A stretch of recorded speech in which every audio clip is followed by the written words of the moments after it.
Is Regan Grimes as good as people hype him up to be? And did Nick Walker really improve from Pittsburgh to New York? And what does his lack of improvement or improvement translate to the Mr. Olympia? Let's begin.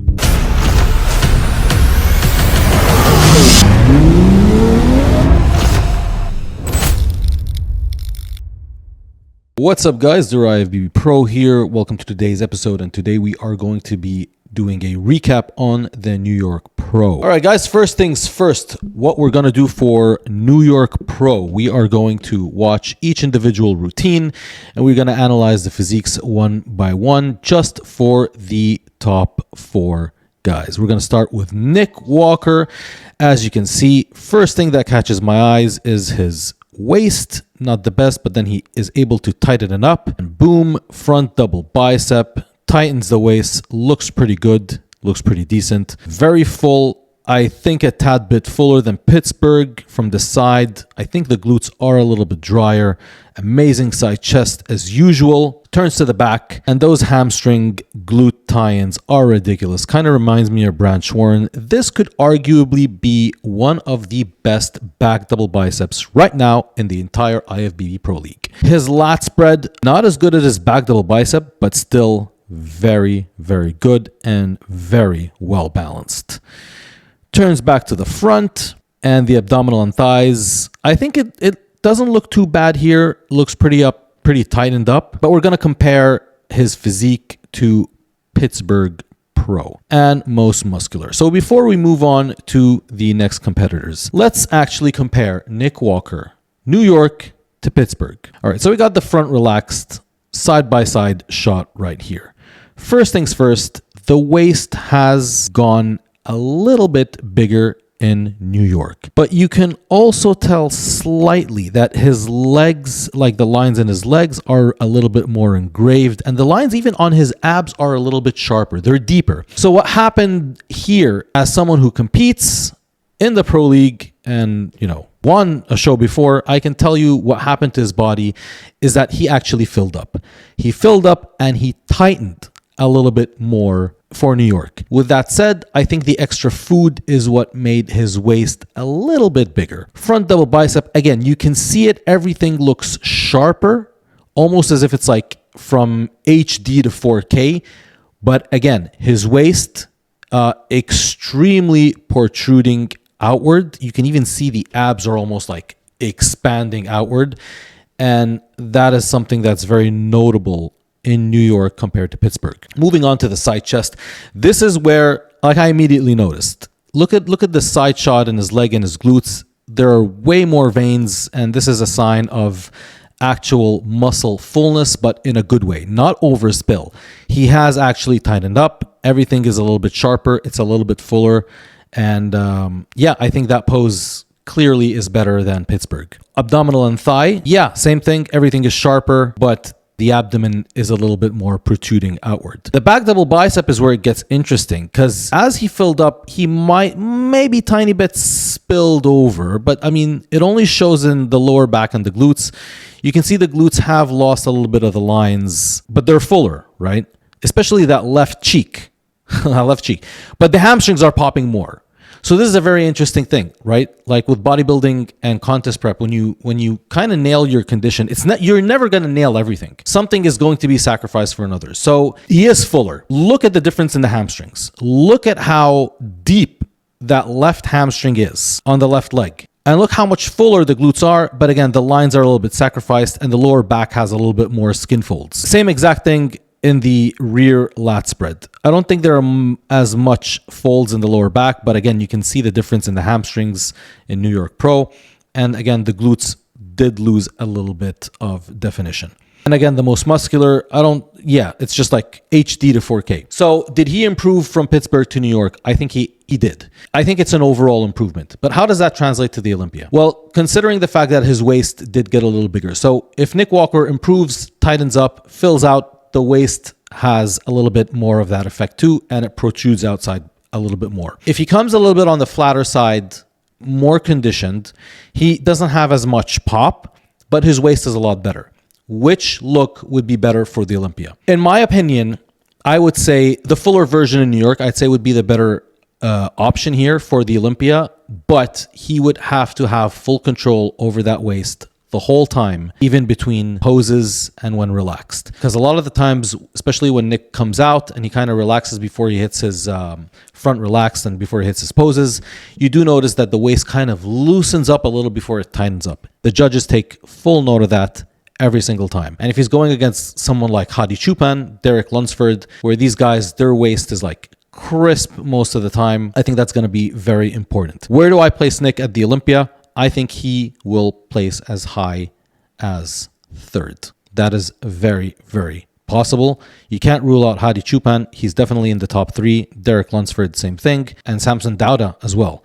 So he can't place as high as third, but probably will land in the fourth mark. So I think he will battle Derek Lunsford for third place. Again, this is just a guess. We're way too far out, but I think Hadi Choopan is going to nail his conditioning very, very well. I don't think Derek Lunsford is going to repeat last year's Arnold Classic look, and Samson Dauda is the reigning Mr. Olympia, so we're looking at a top two here. So yeah, this is where I place Nick in fourth position. All right, so continuing the New York Pro with the other competitors. Regan Grimes. So this is the next part of this episode. Very pretty physique. Very, very pretty physique. But look at him hitting the front double bicep. And let's pause right there. He is very small.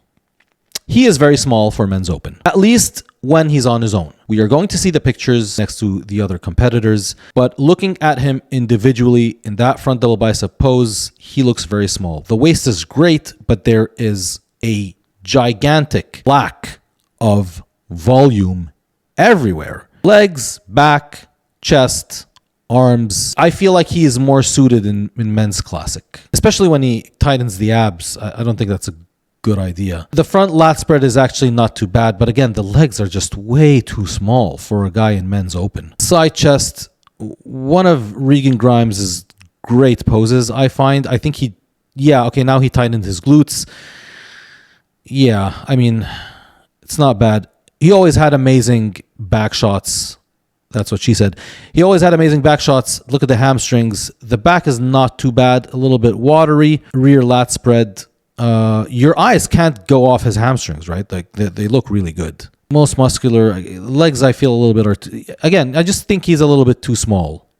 But that's my opinion. I know it's kind of weird because like when I looked at the comments, everyone was like, great look, amazing look. You know, Regan Grimes is a very, very popular guy in the fitness industry, very liked guy in Canada too. So I'm not sure. Maybe I'm missing something here, but I just feel compared to the other athletes, he's a little bit very much on the smaller side. Now we're gonna look at Crezo here. He's giant. He's massive, and he's kind of in the same height range as Regan. But look at the size difference. This is what I'm talking about. By Regan is a little bit small when you compare him to Michael Crezo. Okay, front double bicep, Michael Crezo is very unaesthetic with that waist, back proportions. So yeah, he's a lot bigger than Regan Grimes, but the proportions, I think Regan is better. Side chest, okay, Crezo destroys him in the side chest. Fucking massive. Massive, full, very good look. From the back, Crezo, I think this was one of his not best poses from what I remember previously. The waist popping from the side looks really bad. Yeah, there's something definitely wrong with his muscles. I don't think he's able to flex. I'm not sure what it is. It could be some kind of spinal issue. Side tricep, again, probably not the best with his waist. So yeah, Michael Crezo, overall, when you look at him just standing in front of you, it's like he's what Regan Grimes should be in terms of size and fullness, but with the aesthetics of Regan Grimes and the small waist that he has. That would be a good version of Regan Grimes. All right, now moving on to William Bonac. So front relax. Again, first things first, you can see the injuries in his back. With all due respect, it's a mess. But, and this is a big but, there's a lot of injuries here. Okay, no. Overall, he looks insane for his age. The front lat spread looks amazing, hiding all the flaws. The legs look incredible. The legs look really, really good. Side shot, also really, really good. I think it's just the front double bicep so far that was, showing all the flaws. Side tricep also looks great. turns to the back. Again, it's that... I experienced that lower back fat. I think he needs different trunks. Like those trunks going inward, replace them with a trunks that's like crossing across the lower back. It's going to hide his flaw a lot better. Rear lat spread pose, fucking amazing. Hiding his flaws perfectly. His posing is great. Abs and thighs are very good shot. Most muscular, also very good shot. Like, you gotta give this guy credit for what he looks like at his age. Honestly, incredible. But again, I mean, he's getting a little bit older, but not taking anything away from him. All right, guys. So this is the comparison of the top four at the most muscular. And now we can see where Regan Grimes is kind of shining. Look at his size compared to everyone else. All right, now I see it, right? But again, this is how it's very different when it's the individual posing routines and then when they're stacked side by side. Regan looks freaking massive. The legs don't look as bad. The upper body looks pretty full. Holy shit. I mean, when you look at him next to Nick Walker, just guy's a fucking monster. William Bonk looks absolutely fantastic as well. The rear lat spread, which is the second picture that I can find, we have a couple of more poses. Yeah, again, Regan Grimes, fucking Boeing 707. Look at that back. Super wide. Nick Walker looks amazing, obviously. Rightful winner. William Bonk, again, I think the placings were spot on. Side tricep. So this is where maybe, no, not even. Regan Grimes is an absolute monster. Like, he's huge. And again, I'm giving that to his height, obviously. And the back, even the back shot for Regan Grimes looks fucking fantastic. So I take it back. It's just individually he looks kind of small. And that, you know what that translates to? That just translates to he has that much more room to gain muscle. I'm not sure what's going on with Regan Grimes, but I mean, he's been on the scene for a while. And I think if he had, I guess, focused more on adding significant size to his frame, I think this guy would just dominate everyone. Just from these pictures. If he fills out.